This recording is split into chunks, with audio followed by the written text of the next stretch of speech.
एक ओंकार सतगुरु प्रसाद। श्री गुरु अमरदास जी की कथा। श्री गुरु अमरदास जी तेजभाज भल्ले क्षत्रिय के घर माता सुलखनी जी के उदर से वैशाख सुदी 14 संवत 1536 को गांव बसार के प्रगणा जबाल में पैदा हुए। आप जी की शादी श्री मनसा देवी सनखतरे गांव के निवासी देवी चंद बहिल क्षत्रिय की पुत्री के साथ 11 माघ संवत 1558 को हुई थी। आप जी के घर दो साहिबजादे बाबा मोहन जी और बाबा मोहरी जी तथा दो पुत्रियां बीबी दानी जी और बीबी भानी जी ने जन्म लिया।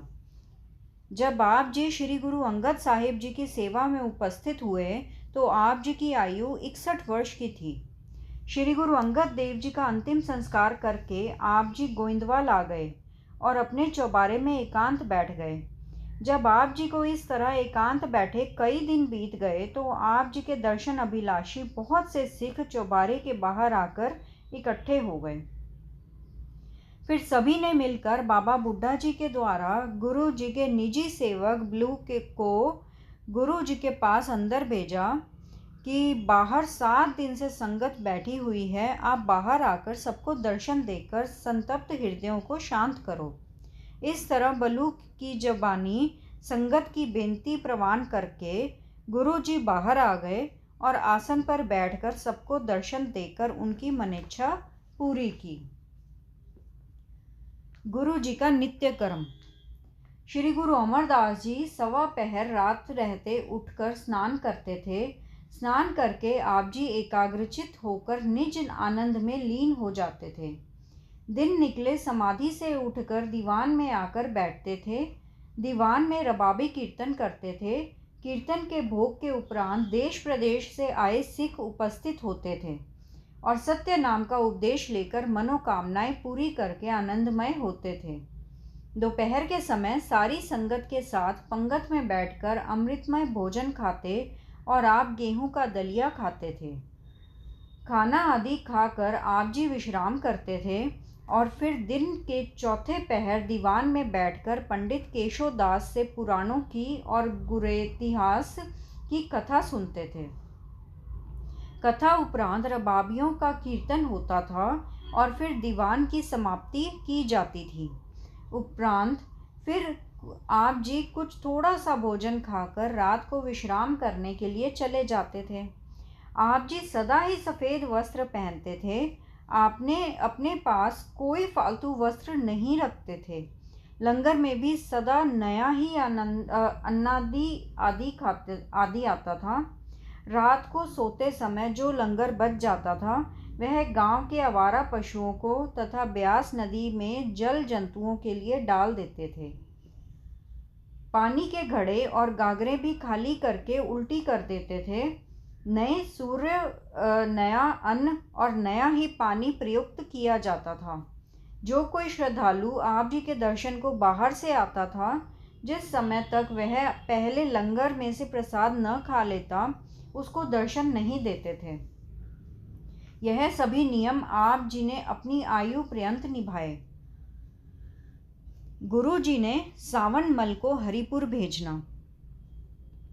एक दिन बल्लू आदि सिखों ने प्रार्थना की कि सच्चे पातशाह, दूर दूर से हिंदू मुसलमान आदि अनेक जातियों के लोग दर्शन करने के लिए आते हैं, मगर उनके रहने के लिए कोई खुला स्थान नहीं है, इसलिए कोई खुला मकान बनाना चाहिए। यह प्रार्थना सुनकर गुरु जी ने बाबा बुड्ढा जी आदि वृद्ध सिखों के साथ सलाह करके अपने भतीजे सावन मल को कहा कि आप अपने साथ 5 सिखों को लेकर रियासत हरिपुर के राजे के पास जाओ और वहां से मकानों के लिए लकड़ी के गट्ठे बांधकर ब्यास नदी के मार्ग से भेजने का प्रबंध करो। सावन मल ने कहा कि महाराज, पहाड़ी लोग मूर्ति पूजक हैं, वह गुरु पूजक नहीं है, इसलिए लकड़ी खरीदने के लिए बहुत सारा धन चाहिए। गुरु जी ने कहा, सब शक्तियाँ आपके अधीन होंगी, तुम जिस तरह चाहोगे उनका प्रयोग करके राजे को गुरु घर का प्रेमी बना लेना, फिर वह आप ही गुरु घर के लिए जिस वस्तु की ज़रूरत होगी तुझे दे देगा। यह बात कहकर गुरु जी ने सावन मल को अपने हाथ का एक रूमाल दे दिया और कहा कि इस रुमाल को हाथ में पकड़कर जो कुछ चाहोगे वह हो जाएगा। आपकी प्रत्येक इच्छा यह रुमाल पूरी करेगा। रुमाल लेकर सावनमल अपने साथ 5 सिखों को लेकर हरिपुर को चल पड़ा। जब हरिपुर पहुंचा तो देवनेत ही उस दिन एकादशी का व्रत होने के कारण राजे की तरफ से आज्ञा थी कि कोई अन्न को हाथ न लगाए, परंतु सावनमल ने साधारण की तरह प्रसाद तैयार करके साथियों सहित आप खाया और कुछ आने वालों को भी दे दिया। इस बात की राजा को खबर हुई तो उसने भाई सावनमल को बुलाकर पूछा कि आपने आज एकादशी के दिन अन्न क्यों खाया है, व्रत क्यों नहीं रखा? तब सावनमल ने कहा कि गुरु जी का लंगर सदा ही चलता रहता है, क्योंकि गुरु घर इस तरह के भ्रमों में विश्वास नहीं रखता। यह उत्तर सुनकर राजे के गुरु एक बैरागी साधु ने कहा, यह आज्ञा नहीं मानते, इनको कैद कर लेना चाहिए। अपने गुरु के कहने के अनुसार राजे ने सावनमल को कैद कर लिया। दूसरे दिन ही राजे के लड़के को हैजा हो गया और वह मर गया। राजे के महलों में रोना पीटना शुरू हो गया। राजे के मंत्री ने कहा कि महाराज, आपने जो गुरु के निर्दोष सिखों को कैद में डाल दिया है, यह उन्हीं के निरादर का फल है कि राजकुमार की मृत्यु हो गई है। उनको कैद से निकालकर उनसे क्षमा मांग लो। राजे ने अपने मंत्री को भेजकर क्षमा मांगी और उन्हें कैद से छोड़ दिया। तब सावनमल ने कहा, अगर राजा गुरु का सिख बन जाए तो मैं उसके लड़के को जिंदा कर दूं। जब राजे को बात बताई गई तो उसने कहा, यदि मेरा लड़का जिंदा हो जाए तो मैं और मेरा परिवार सभी गुरु जी के सिख बन जाएंगे। उस गुरु के सिखों को जल्दी से जल्दी महलों में बुला कर ले आओ। जब वजीर ने आदमी भेजकर सावनमल को महलों में बुलाकर राजे को यह बात बताई तो सावनमल ने राजा को कहा कि आप सभी चुप होकर बैठकर सत्य नाम का स्मरण करो और रोना पीटना बंद कर दो। उसके उपरांत सावनमल ने मृत लड़के के पास जाकर जपजी साहिब का पाठ करके जब गुरु जी के रुमाल का कोना धोकर लड़के के मुंह में डाला और रुमाल पकड़कर उसके सिर के ऊपर घुमाकर सत्य नाम कहा तो लड़का उठकर बैठ गया। इस बात को देखकर राजा और रानी सावनमल जी के चरणों पर गिर पड़े। महलों में खुशियों की लहर दौड़ गई। राजा ने सावनमल को बहुत धन और वस्त्र भेंट प्रदान किए और फिर आप सत्य नाम का उपदेश लेकर गुरु घर का सेवक बन गया। उसके बाद सारी रियासत के लोग गुरु घर के सिख बन गए। जब 2-4 दिन खुशियों में व्यतीत हो गए तो एक दिन राजे ने कहा कि सावनमल को यहाँ आने का कारण पूछा। सावनमल ने कहा कि महाराज, व्यास नदी के किनारे एक गोविंदवाल नगर है। वहाँ गुरु नानक देव जी की गद्दी पर तीसरी ज्योति बैठने वाले गुरु अमरदास जी निवास करते हैं। उन्हीं के दर्शन को बहुत सिख सेवक आते हैं। उन्हीं के आराम के लिए गुरु जी वहाँ मकान बनवा रहे हैं, जिनके लिए बहुत सी लकड़ी की ज़रूरत है।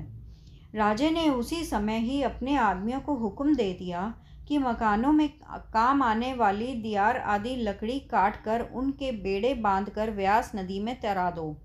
इस तरह जल्दी ही बहुत लकड़ी गोविंदवाल पहुंचने लगी और लोग अपने अपने मकान और दुकानें बनाने लगे। सावनमल को अहंकार हो जाना। जब लकड़ी की ज़रूरत पूरी हो गई तो गुरु जी ने सावनमल को गोविंदवाल वापस बुला भेजा, मगर सावनमल ने सोचा कि अगर मैं चला गया तो गुरु जी मुझसे अपना रुमाल ले लेंगे, तो फिर मेरी कोई मान्यता नहीं रहेगी, मेरी सारी शक्ति चली जाएगी। अच्छा तो यही है कि मैं गोविंदवाल ना ही जाऊं। यह विचार करके जब सावनमल ने गुरु जी की आज्ञा का पालन न किया तो गुरु जी ने उसकी सारी शक्ति वापस खींच ली। शक्ति के चले जाने के कारण सावनमल बहुत पछताया और गुरु जी से अपनी भूल चुकाने के लिए गोविंदवाल जाने के लिए तैयार हो गया। उसने राजे को कहा कि अपने परिवार समेत गोविंदवाल चलकर गुरु जी के दर्शन करके अपना जन्म सफल कर लो। गुरु जी अपने सेवकों की मनोकामनाएं पूरी कर देते हैं। राजे ने गुरु जी के दर्शन करने आना। सावनमल की प्रेरणा के साथ राजा और रानी भी गुरु जी के दर्शन करने के लिए गोविंदवाल आ गए। पहले सावनमल आप अकेला ही गुरु जी के पास हाजिर हुआ और माथा टेक कर कहा कि महाराज, हरिपुर का राजा अपनी रानी सहित आप जी के दर्शन करने आया है। गुरु जी ने वचन किया कि राजा पहले लंगर से प्रसाद खाकर फिर हमारे पास आए। अगर उसकी रानियां भी आना चाहें तो पहले वे सफ़ेद वस्त्र पहन कर आएं। रंगदार वस्त्र पहनकर कोई ना आए, ना ही कोई मुंह ढककर आए। जब राजा इसी तरह गुरु जी की आज्ञा के अनुसार प्रसाद खाकर और रानियों ने सफ़ेद वस्त्र पहनकर गुरु जी के पास उपस्थित हुए तो एक रानी ने गुरु जी के पास सिख बैठे हुए देखकर घूंघट निकाल लिया। गुरु जी ने उसको देखकर कहा कि यह पागल किस लिए आई है? क्या इसको हमारे दर्शन करने अच्छे नहीं लगते थे? आप जी के स्वाभाविक वचन के साथ वह रानी उस समय सूझबूझ भूलकर चीखें मारती हुई बाहर को भाग गई। इस बात को देखकर राजा बड़ा चिंतित हुआ। उसको गुरु जी के वचनों पर बहुत श्रद्धा हो गई। राजा गुरु जी के दर्शन करके वापस अपने घर चला गया। गुरु जी ने सावनमल की श्रद्धा और प्रेम को देखकर उसको फिर वह शक्ति प्रदान की और कहा कि आप हरिपुर जाकर गुरु सिक्खी का प्रचार करो, फिर कभी मन में इस शक्ति का अहंकार न करना। राजे की रानी पागल हो गई है। रानी की शादी गुरु जी ने अपने एक सिख सज्जन के साथ कर दी जो लंगर के साथ लकड़ियां लाता था और अपनी कृपा दृष्टि के साथ रानी का रोग भी दूर कर दिया। सतनाम सतनाम सतनाम जी, वाहे गुरु जी। सतनाम सतनाम सतनाम जी, वाहे गुरु जी। वाहे गुरु तेरा शुक्र है, शुक्र है, शुक्र है तेरा दात्या, तेरा शुक्र है।